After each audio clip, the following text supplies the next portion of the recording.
नमो वरन्तारं नमो वाहियाणं नमो वज्रायाणं नमो लोये सवसाहूरं नमः श्रीवर्धमानाय निर्धूतकलिलात्मने सालोकानां त्रिलोकानां यद्विद्यादर्पणायते शुद्धात्मान्मनेकान्तं साधुमुत्तं मङ्गलम् वन्दे सन्दष्टसिद्ध्यर्थं सन्दष्टप्रकाशकम्।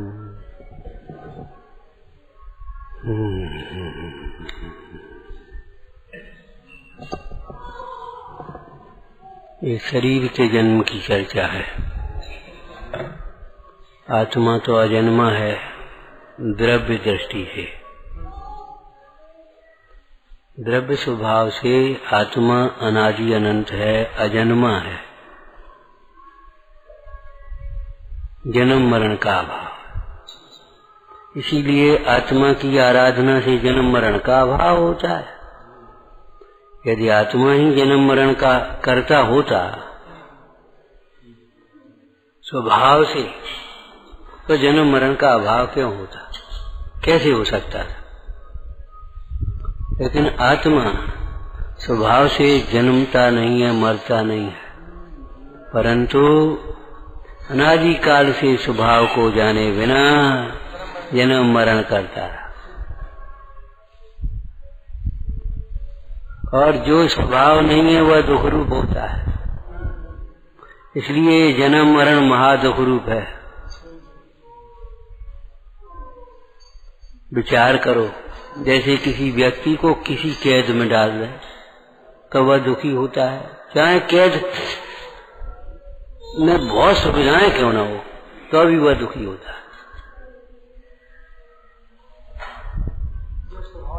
ऐसे ही जीव को यदि शरीर में डाल दिया जाए तो जीव दुखी क्यों नहीं है?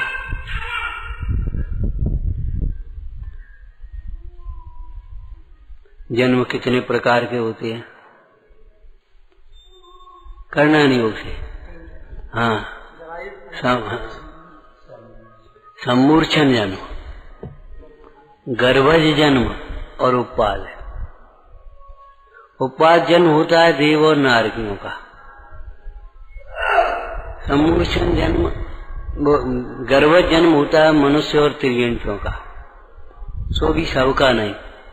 अपर्याप्तक जो जीव होते हैं, लब्ध पर्याप्तक ही है, उनका तो सम्मूर्छन ही जन्म समझो। शेष सबका सम्मूर्छन जन्म। सम्मूर्छन जन्म के लिए माता पिता की जरूरत नहीं है।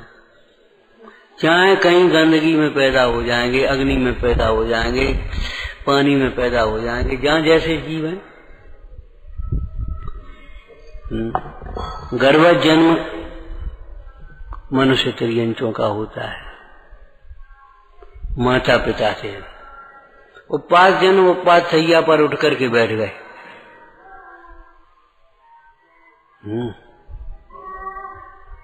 तो ये शरीर के जन्म की चर्चा है। शरीर धारण करना जन्म, और शरीर का छूटना मरण, और सर्व प्रकार के शरीर का छूट जाना ये निर्वाण। सर्व प्रकार के शरीर का मतलब ये स्थूल शरीर और कार्मण और तेजस शरीर छूट गए, इसका नाम मोक्ष निर्वाण। देह में एकत्व बुद्धि जब तक रहती है तब तक तो जन्म मरण की संतति मिटती नहीं है। लेकिन देह में जब तक रागांश भी रहता है तब तक ये जीव जन्म को धारण करता है।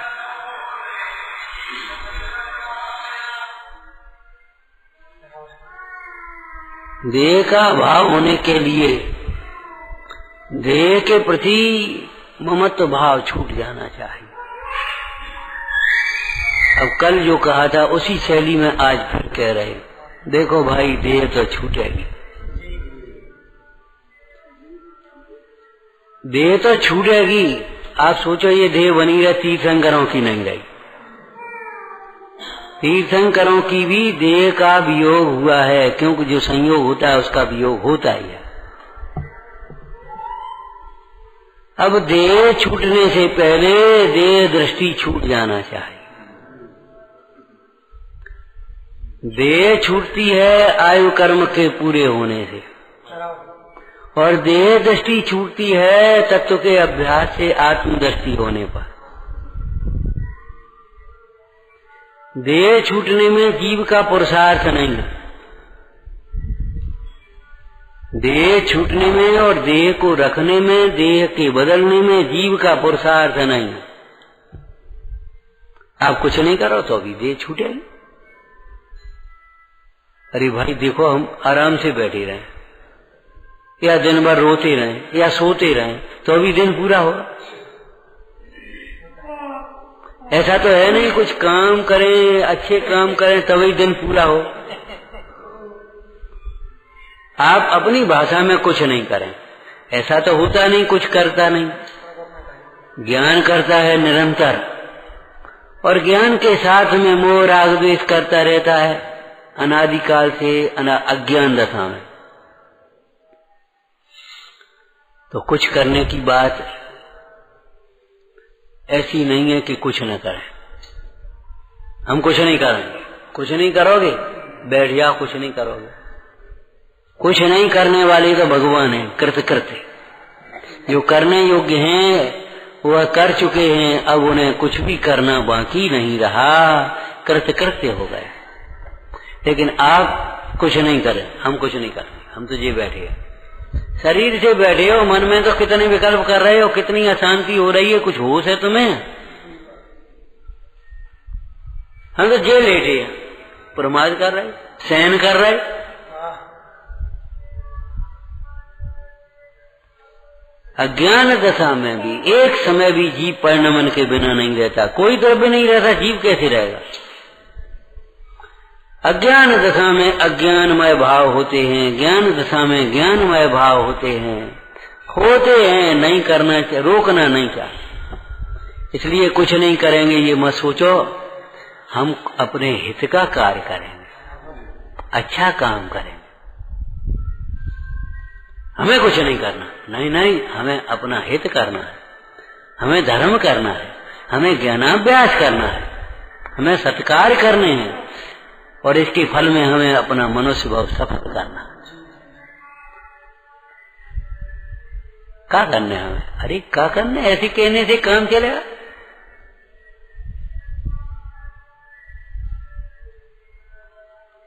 कुछ नहीं करेगा, योग्य नहीं करेगा तो अयोग्य होगा।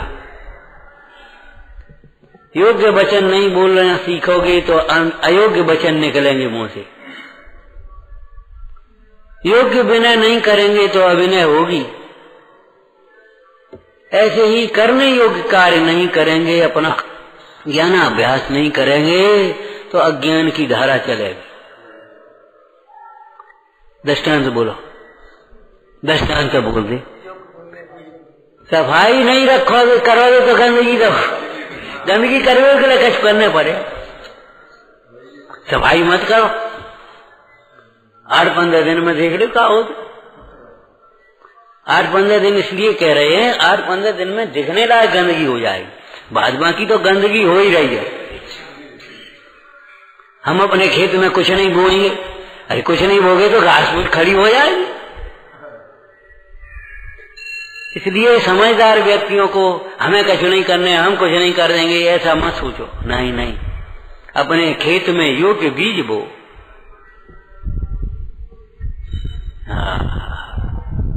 जब भूमि में ऋषभ देव के जीव के पास मुंडाज गए तो मुंडाज ने क्या कहा? हे आर्य, हे अम्बा, अम्ब से अम्बा बन गया आर्या। तुम्हारी सम्यक्त का कार्य होगा। तुम अपनी चित्त भूमि में सम्यक्त का बीज बो और 12 भावना वैराग्य भावनाओं का चिंतन करो, 16 कारण भावनाओं का चिंतन करो। इससे तुम्हारे चारित्र रूपी वृक्ष आवे, उस पर तुम्हें सुख प्रदान करने वाले उत्तम मुक्ति रूपी फल प्रकट होंगे।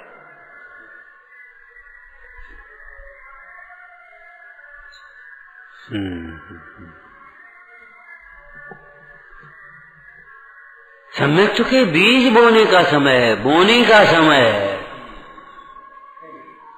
अगर चूक गए, बोनी नहीं की, तो खेत में क्या होगा? ये भी खेत है। ये श्रमण संस्कृति है, श्रम करो और उसका फल पाओ।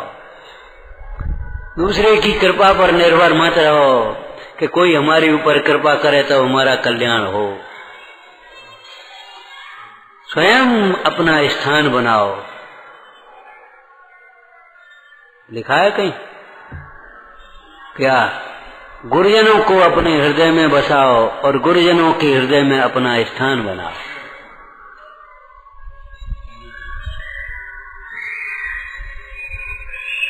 हमारा स्थान इन भगवंतों के चरणों में है, गुरुजनों के चरणों में। ये परम गुरु कहलाते अनंत भगवान सर्वज्ञ। और निर्गंथ मुनिराज गुरु कहलाते हैं।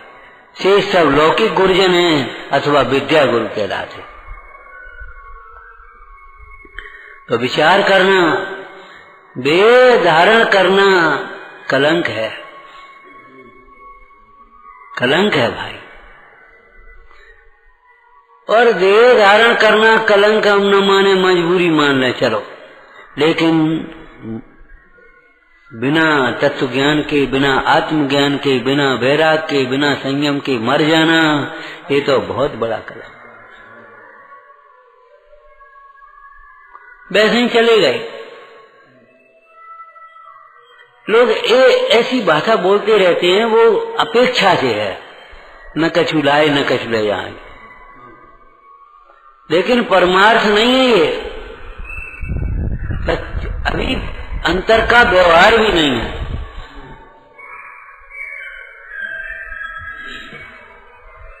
बहुत कुछ लेकर के आए हैं, ये शरीर वैसे ही नहीं मिल गया मुफ्त में, ये जिन मंदिर वैसे ही नहीं मिल गया।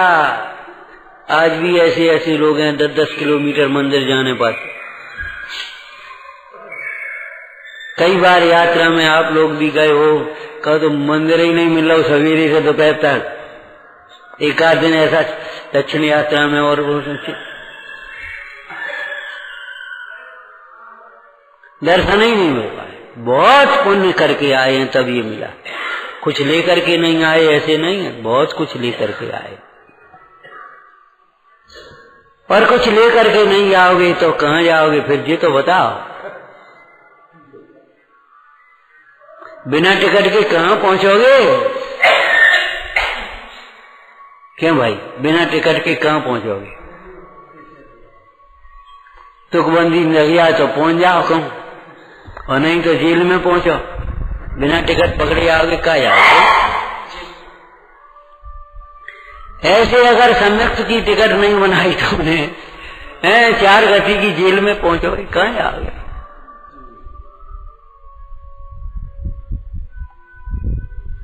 देह का छूटना कोई बुरी बात नहीं। देह के छूटने का दिन तो उत्सव का दिन है, मृत्यु महोत्सव, मोक्ष कल्याणक। लेकिन देह किन भावों से छूटता है ये महत्व दिया। क्षमता से जो देह तजोगे तो उत्तम गति पाओ।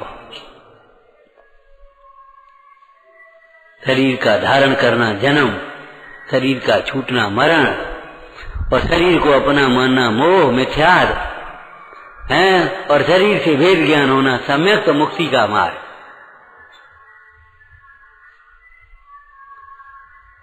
आत्मा का स्वभाव दृष्टि से देखे तो जन्म नहीं होता, पर्याय दृष्टि से देखें तो अज्ञान भाव से अपने स्वभाव को जाने बिना देह को अपना मानते हुए अनंत जन्म मरण किए, अनंत जन्म मरण। इस जन्म मरण की संतति कब मिटेगी? जब इस जीव के देह की दृष्टि छूटेगी अथवा देह के प्रति मोह भाव छूट जाए, अपने स्वरूप की पहचान। ऐसे जन्म को भी जन्म कहते हैं।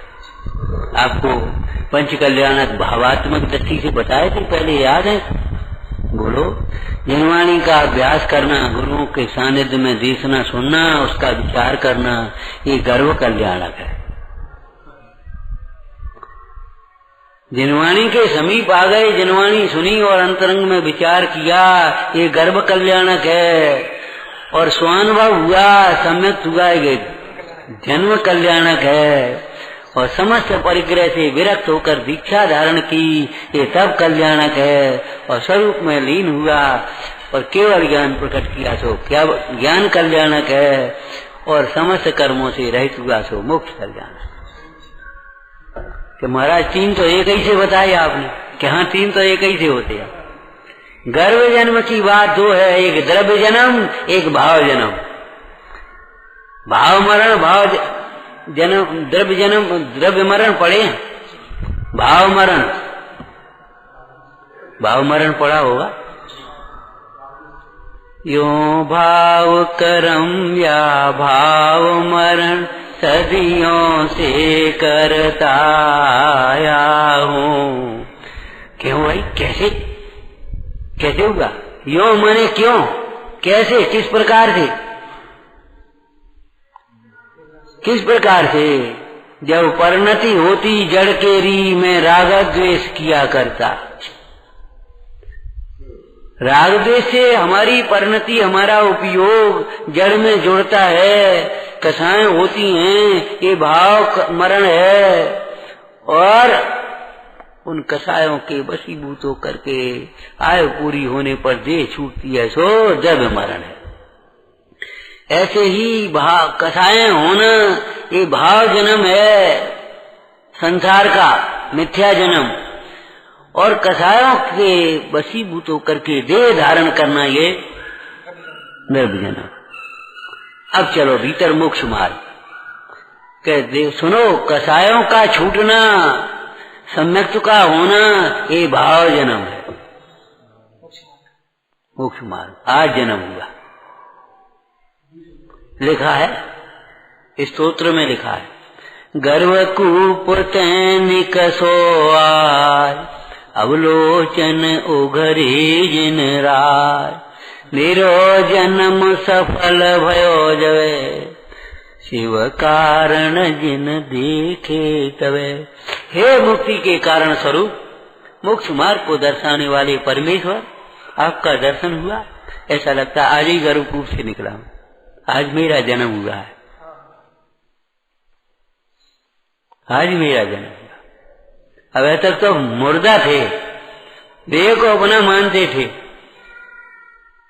विषयों में मग्न हो रहे थे, आज हमारा जन्म हुआ, आज दूसरा जन्म हुआ है। याद है कि भूल गए? बताओ तो फिर आगे की लाइन। हाँ, मोह मिटा है, ज्ञान हुआ है, आज दूसरा जन्म हुआ है।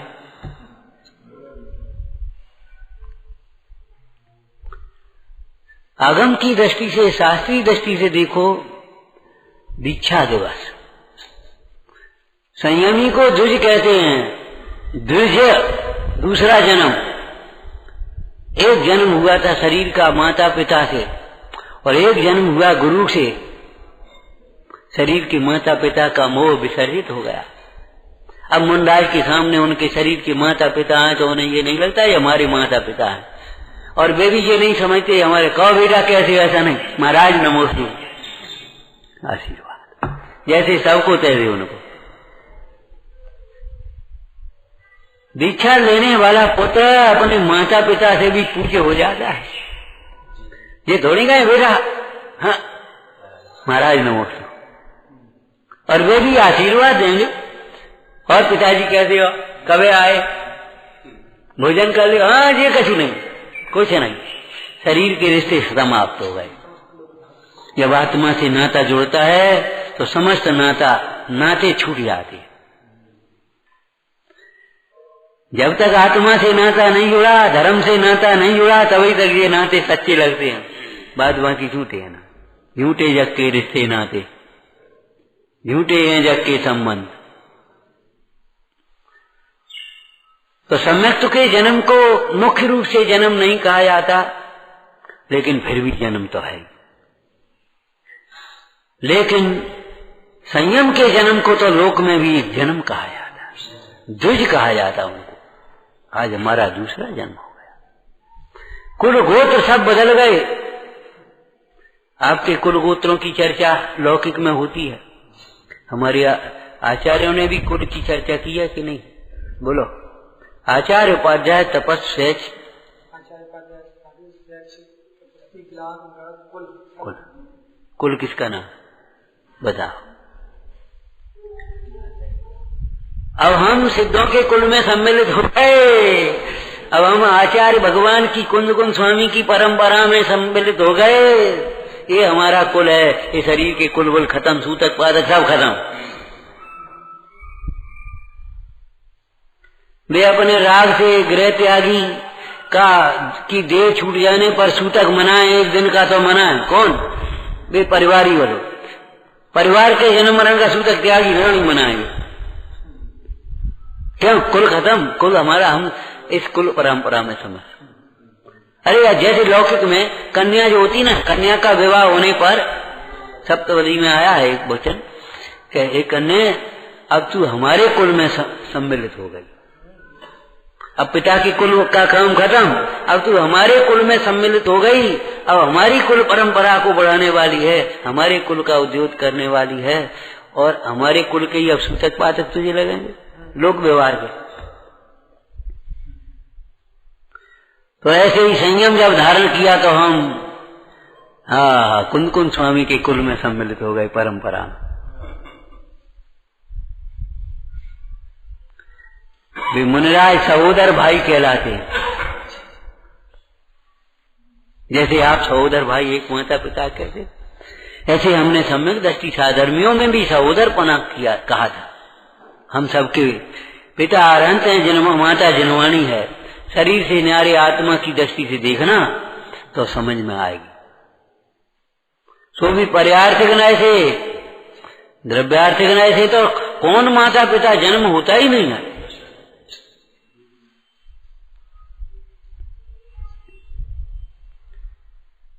जन्म कितने जन्म धारण किए। अब ये जन्म भगवान का अंतिम जन्म था, अंतिम जन्म। इस जन्म को सार्थक किया था भगवान। आत्मा की आराधना से जन्म सार्थक होता है, देह की ममता से जन्म पूरा होता है, निरर्थक चला जाता है।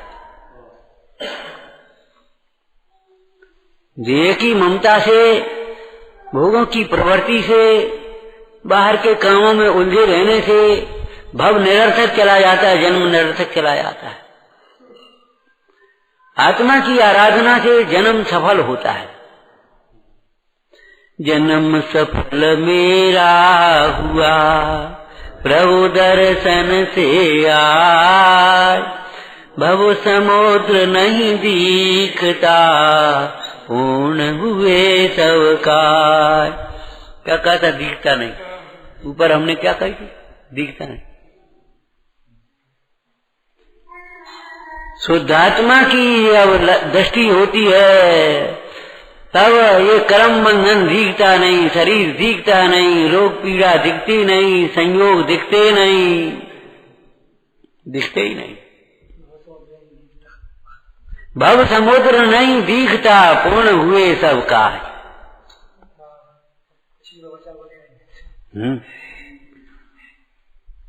तो भगवंतों ने जन्म सफल किया था, ये उनका अंतिम जन्म था। इसलिए ये जन्म कल्याणक में उन भगवंतों की पूजा करते हैं। हे भगवान, आत्मा की आराधना से आपके बताए मार्ग, रत्नत्रय मार्ग पर चलकर हमारा भी जन्म सफल हो। दर्शन से सफल हुआ, ये तो ऐसी भाषा है नैगम नय की। जैसे कोई पहुंचाने तो मैं गया और गाड़ी मिल गई, ट्रेन लेट तो हो गए थे लेकिन मिल गई खाली। गाड़ी भी 2 मिनट लेट थी, 5 मिनट, सब मिल गई, पहुंच गए। और भैया बस अब चिंता मत कर, पहुंच गए, पहुंच गए। यार अभी तो यात्रा शुरू हुई है लेकिन पहुंच गए। सोच रहे थे गाड़ी मिली न मिली, लेकिन गाड़ी मिल गई, अब समझ ले पहुंच गए। जब वहां आप ऐसा कह सकते हो तो यहाँ क्यों नहीं कह सकते? ये होता आप मिले मानो मिली मुक्ति ही साक्षात, नित्य मुक्त परमात्मा अंतर हुआ प्रत्यक्ष। जिसके घर में आटा दाल चावल है, ईंधन पानी सब है, आलसी हो तो हो, लेकिन अगर आलसी नहीं हो तो रोटी की क्या परवाह?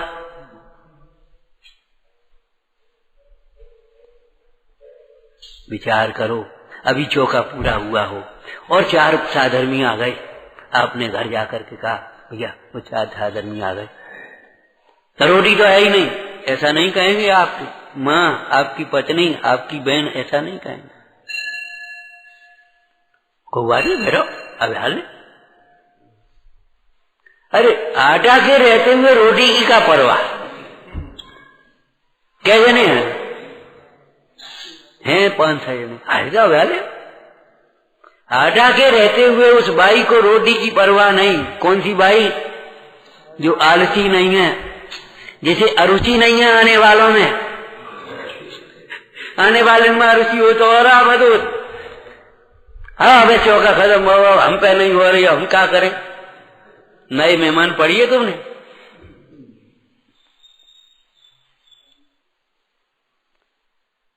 जैसे तैसे बार 4 पाव बेचारो नए मेहमान को, तुम्हें याद नहीं है? जाना था दूसरे घर में, अब बेचारे पता गलत होने से पूछे चले आए, वहां आ गए।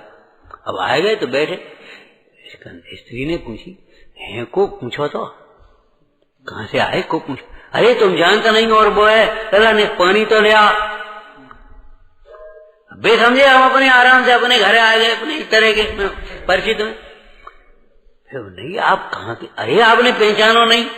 अरे तो भैया नहीं पहचानो तो वही पूछ रहे, और हम फलाने और वो है।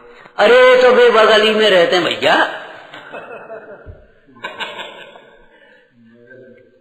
अब स्त्री से कहा भैया आए गए अपने घर है, भैया रोटी तो बनाओ, रोटी बनाओ पहले पूछो, हमारे तो माथे दर्द कर रहा हूं। अब जैसे तैसे ना आए वो बेचारे दूसरे घर गए और सोई फिर नेक किवाड़ लगा के लेट पाए, तब तक फिर घंटी बज गई। कौन? भाई आ गया।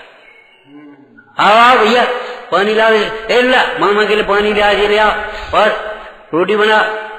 अरे अब रहने दो, कछु नहीं, जो है सो खा ली। अरे नहीं नहीं अब हल बना दे। तो इसलिए हमने अरुचि शब्द का प्रयोग किया। अरुचि होती है तो समय शक्ति सब बुद्धि सब हो, कुछ काम नहीं करती। बिना रुचि के परिणमन नहीं होता, रुचि अनुसार भी। विपरीत रुचि में विपरीत परिणमन होता है, सम्यक रुचि होती तो सम्यक परिणमन होता है, ठीक है ना।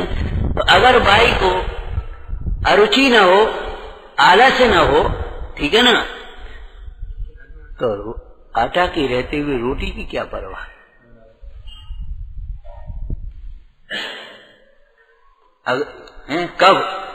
कब आटा हो, रुचि हो, आलस्य नहीं हो, तीसरा बोलो ज्ञान हो।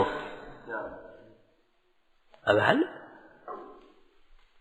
और नहीं तुम कह दी फलाने खाजे बनने आज, ये खाजे का हो तो खुरमा बनने, खुरमा का है, कैसे हो क्या हो हम नहीं जानते।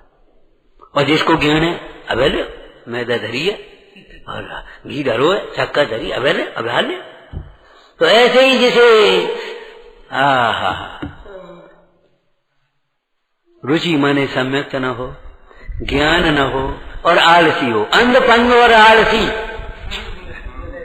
अरे ना अंधपंग और आलसी, वो आत्मा के रहते हुए भी मुक्ति की चिंता करता है। मुक्ति मुक्ति, हे भगवान मुक्ति कैसे होगी, क्या होगी, कोई दे तो मिले हमें, हमें तो कुछ है नहीं हम।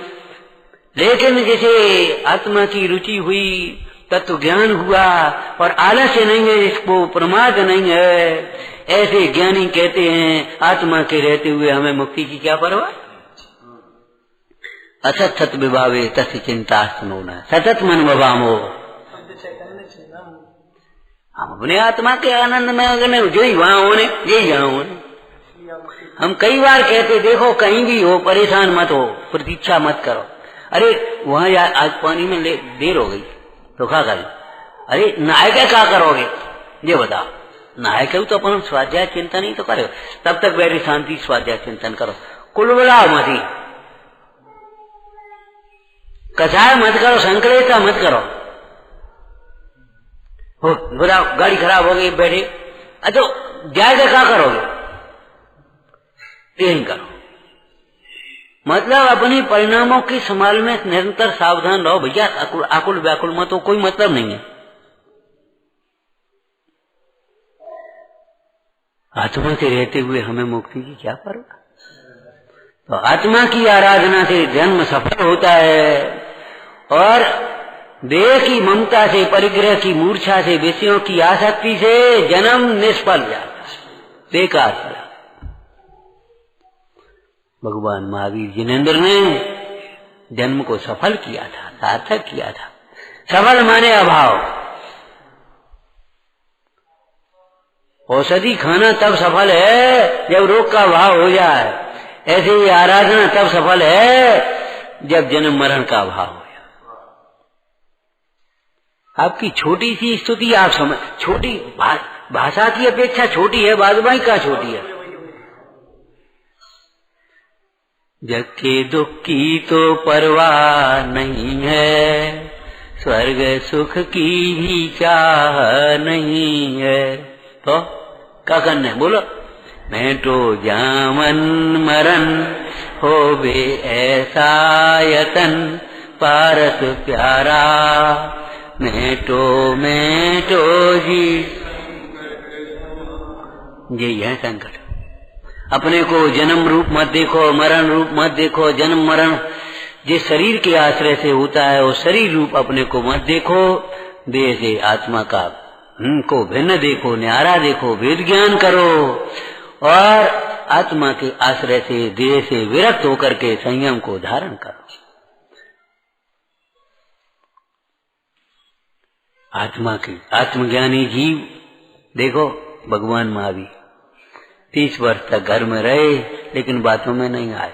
एक बड़ी विचित्र लाइन लिख दी, क्या बताओ अगर बता पाओ? माता का कहना नहीं माना, जो तो बहुत बुरी बात है। कैसे भगवान माता का कहना नहीं माना? तो बड़ी अम्मा को कहो मानेंगे कि छोटी अम्मा को, ये बता। अरे भाई जिनवाणी का कहना नहीं माना, विचार तो करो।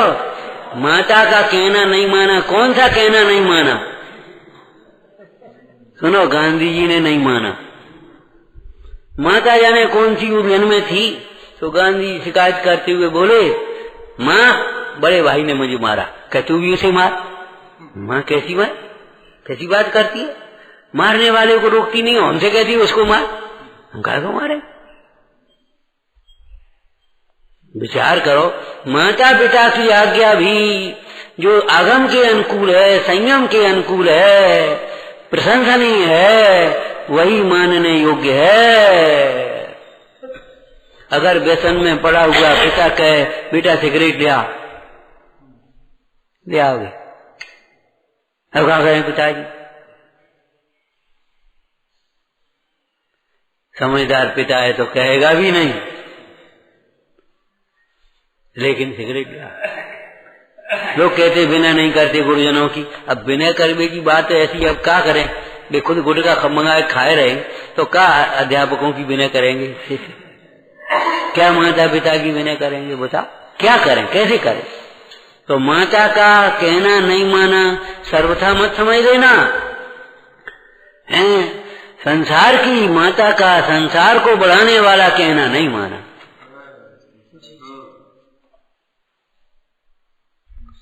इसमें पाप नहीं है। पाप तो तब है जब विषय कसायों में आसक्त होकर के आप माता पिता की उपेक्षा करो और उनकी सेवा न करो, उनका कहना न मानो। वे तुम्हें धर्म मार्ग में लगाएं, न्याय मार्ग में लगाएं और फिर उनका कहना न मानो तो पाप है। पाप से छुड़ाने की बात न मानी जाए तो पाप हो जाएगा, और पाप से छुड़ाने की बात मान ले और पाप में लगाने की बात न माने तो पाप नहीं होगा।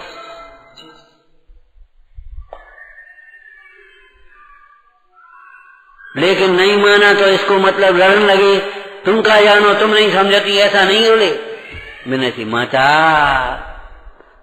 तुम नहीं कह रही है, ये आप नहीं बोल रही दीक्षा ग्रहण मत करो, अभी विवाह करो, आप नहीं कह रही, ये मोह कह रहा है। तो माता का कहना नहीं माना कि मोह का कहना नहीं माना, ये बता। अरे माता का कहना तो माना, लेकिन मोह का कहना नहीं माना। माता राग छोड़ करके देख, मार्ग सुखी होने का यही है। और थोड़ी देर बाद मोह से रहित होकर के देखा, बेटा तू सही कह रहा है, जाओ, तुम हमारे बेटा नहीं, तुम तो 3 लोक के नाथ हो, आत्मा की आराधना करो, हैं थोड़े ही समय में तुम्हें केवल ज्ञानी के रूप में देखेंगे हम, और तुम्हारे मार्ग पर हम ही आएंगे। मालूम है, माता को जगन माता बना दिया, माता को जगन माता बना दिया। जगत माता है, जगन माता, वो तुम्हारा क्या नाम, संधि। जगन माता ताकत ना हो जाएगा, माँ है आगे तो जगन माता बने। विचार करो, माता को ऊपर उठाया, माता को जे थोड़े नीचे हो गया, माता को ऊपर उठाया। हे माता, हे पिता, तुम भी मोह को छोड़ो और इस मोक्ष मार्ग में लगो। ऐसा पवित्र जन्म कल्याणक हमारे सम्यक और संयम के जन्म का निमित्त बने। ओम नमः।